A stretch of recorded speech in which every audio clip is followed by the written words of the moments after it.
it's your CajunStork here, and today we are continuing part 2 of our food series, and we're going to talk today about foods that we should be adding in during our pregnancy. Now, if you're staying tuned to our series and staying plugged in, I was supposed to shoot last week, but I had sick kids, but week before that we talked about foods and things like that, and so going forward, you can see in the description the list of the each part and all the things that we're going to be doing. So today I have several foods, so you may want to get a pen and a sheet of paper.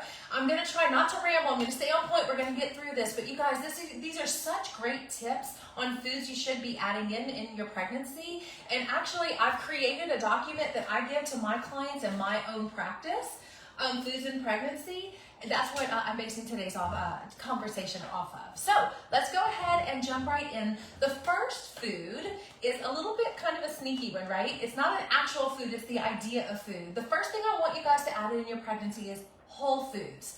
What I mean by whole foods is I want you to eat the yolk of the egg, or the skin on the chicken, or the full fat dairy, or grass-fed butter. Yes, I want you to eat full-fat dairy and grass-fed butter. When you are eating whole foods, or as I like to say, the way that God designed them, you're getting a lot of the nutrients, and it's breaking down the food in a way that your body can actually break it down. For example, there are benefits of eating the yolk of the egg when you scramble them and eat them together. Now, I'm not going to go into that today because that's not what today's video is about, but if you want to do some research, go do a deep dive into eating whole foods and watch how it can transform your life. The second food, talking about eggs, is eggs. Now, it is best if you're going to eat eggs from a local farm or someone who actually has backyard chickens. If it says they're vegetarian, remember guys, chickens are not vegetarians. They eat insects in the wild, they scratch, they eat. So it's really important that if you are going to eat eggs, I really love for you to do cage-free, happy chickens from your local farmers or friends who have chickens that you know are being fed and happy living their lives. So why eggs? Eggs are extremely high in protein. I think it's 6 grams per egg. It's one of the cheapest sources of protein too. They have an extremely long shelf life, and they can be cooked or carried around with you if you want to boil them and bring them to work. You can have them for breakfast. You can have them as a snack. There's just a variety of ways to eat eggs in your pregnancy, and they're full of vitamin A, vitamin B, vitamin D, E, and choline, not to mention antioxidants. Choline helps with your baby's brain development, and who doesn't want that? So eggs are a very affordable and extremely versatile source of protein, and I highly recommend it. Moving on to number 3, my handout for my clients actually says milk, but let me explain this a little bit. When it comes to milk, I'm talking full fat milk if you're going to do cow's milk. I'm talking almond milk, soy milk, or now, since I've developed this handout, they have oat milk, which again has high fat content. The reason why I want you to eat fat in your pregnancy is because it not only helps with baby's brain development, it helps you to feel full longer, and it takes something that's naturally full of sugar, such as dairy milk, for example, and helps you to actually break it down in a very unique way. Milk is typically packed with calcium and a variety of other vitamins. Organic is extremely important. Anything you do in your pregnancy that you're going to do daily, I always recommend organic, right? We're growing a tiny little human. We want to give it its best shot at healthy nutrition. So organic if you guys can afford it. Pasture raised if possible. Now, cow milk typically has about 122 calories and 8 grams of protein. Compared to almond milk, for example, which only has 1 gram of protein. So my tip to you is if you're doing things like almond milk that are decently low in protein but have a lot of other health benefits to them, a lot of other vitamins and minerals, vitamin E, why not incorporate a healthy protein powder with your almond milk to bump up that protein? In one of my other videos, I have reviewed I think it's Garden of Life protein meal replacement shake. I actually use this at home. It doesn't have whey in it, and it's basically like a prenatal vitamin packed full of protein, green leafy vegetables, sneaky little way to get those in, that you can go ahead and add to things like almond milk or soy milk if you're not doing dairy, as most of us aren't doing. Anyway, another food we should be adding in, I know you guys don't want to hear me say this, but kale, green leafy vegetables, but particularly kale. Kale is packed with fiber, packed with antioxidants, magnesium, iron. It's nutritious. It can be eaten cooked. It can be eaten raw. It can be made into chips if you need something crunchy. You can add it to a salad. You can juice it. There are so many ways to add kale to your diet, and it's just a total superfood in pregnancy. Vitamin A, vitamin K, vitamin C. Even some B vitamins are in kale. So if you're going to choose a green leafy vegetable that you want to venture out and try this week, kale is one of my recommendations. At home, we actually just in the last few weeks started trying to find other ways to incorporate it in. My kids love kale chips, super easy, really quick to make. I want you guys to try and incorporate kale into your diet while you're pregnant. Fruits. Okay. The thing about fruits, as you heard me say last week, is you never want to have like a naked carb or a naked fruit. You can tune into last week's video to learn about what that means, but basically the short version is I want you to pair a fruit with a protein. However, even though fruits are packed with antioxidants, vitamin C, they have a ton of fiber that help your bowels move and things like that, there also are some fruits that are associated with high contents of pesticides. So, if you're looking to be budget conscious, like I am, there are 12 fruits that you really need to focus on buying organic, and the rest of them, you don't have to necessarily buy organic unless it's in your budget. In my handout, I have those listed right here. Apples, peppers, blueberries, celery, grapes, kale. We just talked about kale. Grapes, nectarines, potatoes, spinach, and strawberries. It says reduce your pesticide exposure by 80%. So if you guys want to take a quick snapshot of that, these are foods that are also known as the dirty dozen. These are the foods that if you're going to go and spend that extra money and that extra effort in trying to go organic, these are the ones to choose, okay? You can buy them at a grocery store, you can get them from farmer's market, whatever you choose to do. I always recommend fresh. However, frozen is another option, and you can do things that are in like pre-sorted containers. I just don't recommend it. They're usually full of syrup and a lot of, not really great quality ingredients. A lot of them have added dyes. I recommend you just eat fruit and don't forget to mix it with a protein. Don't have a naked carb or a naked fruit. All right, next, nuts and seeds. They are packed with magnesium that not only helps you sleep, helps your mood, help your bowels move, but it also helps with depression, brain development, all kinds of things. They help you just be in a good mood. They also help you feel fuller longer. So if you're like me and you're hungry all the time, try adding in that high-fat, healthy protein and from nuts and seeds. They are full of vitamin E fats, omegas. They're packed with protein and they're packed with fiber. And most women, believe it or not, are lacking eating nuts and seeds throughout their pregnancy on a daily basis. I recommend having them in your car, in your purse, in your baby's diaper bag, and popping them in every time you feel moody, you feel hungry. It's a great way to keep yourself really nourished in your pregnancy and also in a really, really good mood. Now, what about nut butters? One of my favorite things is peanut butter and dark chocolate. It is one of the things that I could literally have every day of my life. Almond butter, cashew butter, peanut butter, all these things are fine to eat when you're pregnant, but I want you to choose natural ingredients. The short version of this is, if it says natural, you need to be able to read the ingredients list. I'd recommend 3 ingredients or less, and you need to be able to pronounce all of them. If the word hydrogenated is anywhere on your label, skip it. That is a mono or disaccharide is another way to look at it. It's basically hydrogenated oils. It's trans fats. These are not good for you. They're linked to cancer. They're linked to a lot of negative things in your own health, not to mention your growing and developing sweetheart in your tummy. And so I really want you guys to focus on that. Now on my handout I'm just going to give you a little sneak peek. This is the difference of ingredients list in 2 different types of peanut butters. The natural version just has peanuts and salt. The unnatural version has hydrogenated oils in it. Skip that, put it back on the shelf, and try and get yourself a natural, good quality ingredient. Next, beans. So beans are wonderful to eat in labor. That too, probably not. How about in pregnancy? Beans are rich in protein, rich in fiber, rich in folic acid. You can add them to a chili, to a salad, You can eat them straight out, straight up. I love like red beans and rice. I'm a country Cajun girl. We love red beans and rice down south. They can be eaten on their own. They're just a wonderful, wonderful snack or meal. They are a high quality protein, but the only way to get the iron absorption from your beans is to ensure that they were soaked and slow cooked. So although you can have canned beans, I prefer for you to go to the store. Beans are so affordable. You can buy some beans, soak them overnight, rinse them, and then go ahead and slow cook them for as long as you can, preferably 6-12 hours, and let those beans slow cook. It increases your iron absorption tremendously. Sneak them in throughout your week, you guys. Find some sneaky ways to get beans snuck into your diet, not just straight up like beans and rice, but try adding it to a salad. Add a little fun to your plate. Oatmeal. While we're talking about soaking foods, why am I talking about soaking foods?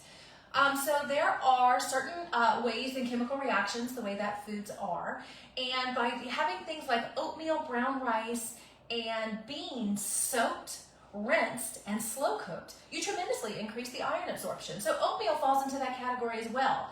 Oatmeal is a fantastic fiber-packed food. It helps lower blood cholesterol, it wards off constipation, it protects against heart disease, it can lower your glycemic index, so even sometimes gestational diabetics can sometimes handle oatmeal in their diet. Rolled oats, steel-cut oats are some of the best ones. However, if the only thing you have in your budget is to be able to afford instant oats, that's okay too. Instant oats are great. But if you can, take the time to, soak them, rinse them, slow cook them. You're going to get better iron absorption from it, and you're going to get a better quality. In fact, if you go on Pinterest, there are things called overnight oats. Those look like some incredible recipes. Like brownie flavored, things like that. So you might want to look that up as an option too if you're going to be adding oatmeal to your diet for the first time. Now we're going to talk now about fish. Before yesterday, I actually had a very different opinion about fish than I do today because I watched a documentary on Netflix yesterday called You Are What You Eat, the Twin Experiment. If you guys want to have your mind blown about food, I recommend you go and watch this. It's been a really incredible journey of watching. But yesterday they talked a little bit about fish, so I'm gonna kind of change on the fly my speech about fish right now. DHA and omega-3 fatty acids are crucial to your baby's brain and eye development. It's also helpful to ward off depression and many, many other things in your own body, inflammation, things like that. But some fish are not as clean as others. There is a chart, is this the EPA? The Environmental Protection Agency. So it's fda.gov/fish advice. And they have a chart that talks about best choices, good choices, and choices to avoid of fish. It also talks about how often to eat fish and how to portion control your fish. Not all fish is the same. There's wild caught and there's farm raised. There are things that are like trash fish like tilapia, and then there's really good quality fish like salmon, depending on where you source it from. So what I want you to know is that what the studies do confirm is eating omegas is better than taking the supplements. In fact, one of the studies many years ago showed that moms who took DHA supplements in pregnancy had infants with larger heads, but not necessarily greater brain development, especially compared to those that ate their fish during their pregnancy. Now, there are other ways that you can get DHA. We talked about nuts and seeds earlier, so walnuts, walnut oil, flax seeds, chia seeds, or chia seeds, depending on how you pronounce it. But no matter what, I always believe that diet trumps supplementing. But if you just cannot get to good quality fish, or you're just not a fish eater, there's no way you're going to add in fish, then you may want to consider going ahead and considering a supplement. You do not need to supplement on the days that you eat fish. Now, while we're talking about fish, I wanted to shoot this video at home and show you guys what an actual can of open sardines looks like. How many of you guys, or you mamas, have eaten sardines? And how many of you like them? Go ahead and post in the comments below, have I eaten sardines and did I like them?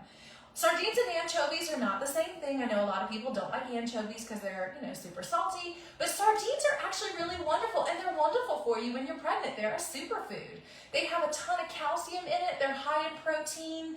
They're high in omegas and DHA. So these are things to consider adding to your diet. I know it's a little out there for some of you, but I do want to challenge you guys to try sardines at some point this week, wild caught, and see what you think about it. I eat mine, I open the can, I add mustard, and I will eat them straight out of the can, but I'm a little bit more of an adventurous eater than most. Let me know what you think in the comments below if you guys have tried it and if you like it. Now we're getting close to the end here. Let's do a couple more. Probiotics. You guys, the studies coming out on the microbiome are incredible. If you're not familiar, the microbiome is the bacteria that lives in our gut that not only helps our immune system, but it actually can be linked to medical disorders, mental health disorders, a variety of things by having poor gut bacteria. So probiotics is one of the ways that we can build a healthy gut bacteria. Now, scientists are still trying to discover what is a healthy gut bacteria, but we do know that more of a variety of our bacteria, the better. So things that have probiotics in it, I want to challenge you to eat a bunch of weird things this week. Have you ever tried kimchi? Amazing. They have some spicy kimchis and some not spicy ones. You can eat them on french fries, you can add them to hamburgers, you can eat it straight. I had mine on eggs just this morning. I do kimchi, eggs, and spinach for breakfast most mornings. Sauerkraut. Now, just because you tried sauerkraut once and you didn't like it, doesn't mean you don't like sauerkraut. I encourage you to try a couple of different brands. Fresh and refrigerated is probably better than those that are sitting in a can in the typical grocery store setting. But these things are just chocked full of goodness. They have fermented carrots, fermented okra. If you go to a farmer's market, you might find someone out there who ferments foods. These are high and rich in probiotics. So when you have a fermented pickle, it's not the same as a pickle from the grocery store. Those are not going to have the same health benefits. You want fermented. And you'll be able to look that up or ask around at your local grocery store, where's the fermented section? Probiotics regulate digestion. They prevent common digestive ailments. They can ward off yeast infections. They can improve your mood. There are just so many benefits to eating probiotics. So if that's not something that's a regular part of your diet, I want to challenge you to go ahead and start trying some this week. There are a lot of recipes on Pinterest. Now, a medicinal tea I'm going to recommend. If you watch my videos, you know that I am a huge fan of red raspberry leaf tea in pregnancy.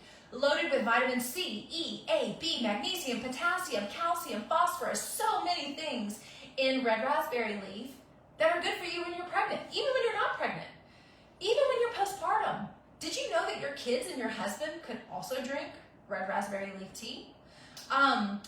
In my practice, I recommend red raspberry leaf tea for health reasons, and also because in my personal midwifery practice, I have noticed that the amount of red raspberry leaf tea a mom drinks in her pregnancy, the less likely she's going to have bleeding excessively postpartum.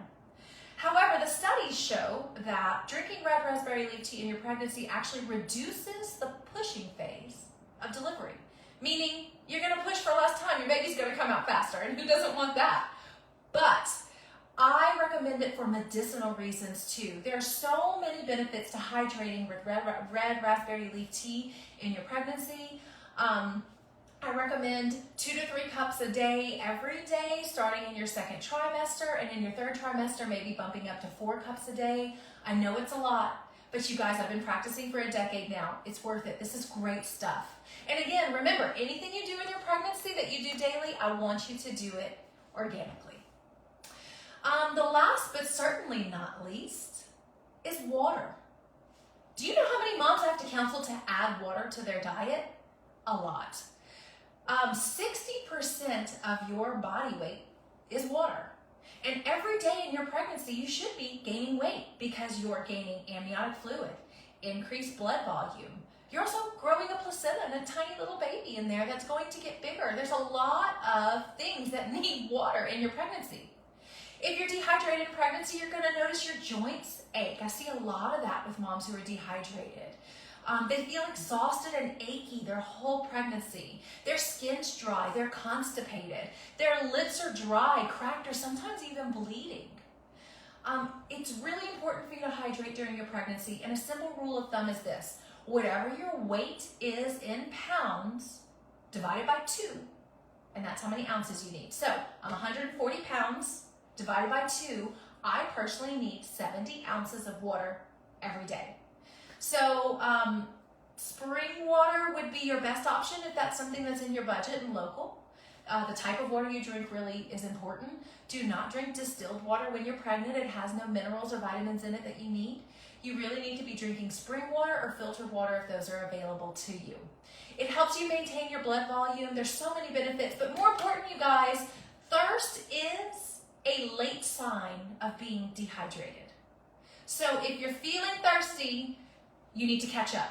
When we dip your urine in those office appointments and we're like, oh, yeah, you're kind of dehydrated, we're not saying you didn't drink enough water today. This little urine dipstick tells us that for the last several days, it looks like you're chronically dehydrated.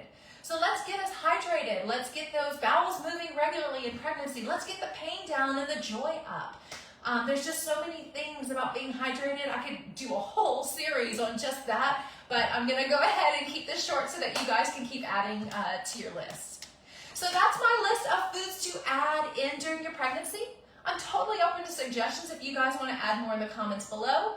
Next week, we're going to be talking about foods to avoid in pregnancy, and you really want to stay tuned to that because this isn't just what the FDA says, it's also what this midwife recommends from experience and research on her own. If you have any questions, post them in the comments below. Otherwise, I'll see you next Midwife Monday. Thanks for watching, you guys. Bye-bye.